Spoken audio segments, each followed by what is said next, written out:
ઉનાળાની ગરમીમાં જો સૌથી કોઈ ગુણકારી શરબત હોય તો એ છે બીલાનો શરબત. હેલો મિત્રો, તો આજે આપણે જે બીલા ઉતારી આવ્યા છીએ ને એ જો આટલી મોટી સાઈઝના છે અને આજે આપણે એનું શરબત બનાવવાનું છે. તો આપણે છે ને આ પાકેલું બીલું છે ને એ લઈ લઈએ, પછી એમાંથી છાલ ઉતારી નાખીએ.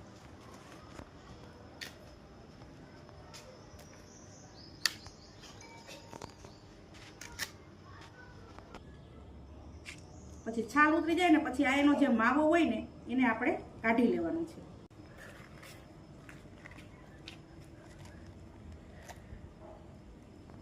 એની અંદર થોડીક ખાંડ નાખી દેવાની છે, થોડુંક પાણી ઉમેરી દેવાનું છે, પછી આને એકદમ સરસ આવી રીતે મસળી નાખવાનું છે.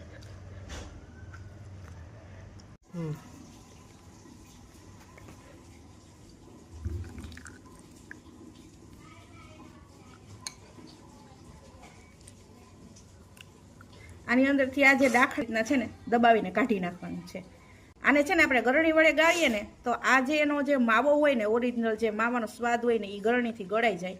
એટલા માટે છે ને આપણે ગાળવાનું નથી, આવી જ રીતને આમાં જે હોય ને એ કાઢી નાખવાનું છે.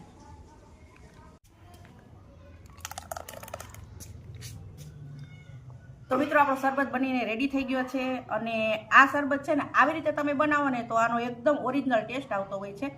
અને આ શરબત પીવાથી શું ફાયદા છે? તો આ શરબત પીવાથી ગરમીથી થતા કોઈ પણ રોગથી જો બચવું હોય ને તો આપણે બીલાનો શરબત પીવામાં આવે છે. પછી બીલાનો શરબત પીવાથી આપણને લૂ ન લાગે, અને આંતરડાની ગરમી હોય ને તો એ પણ છે ને આ બીલાનો શરબત પીવાથી દૂર થાય છે. તો આપણે આનો ટેસ્ટ કરીએ કેવું છે.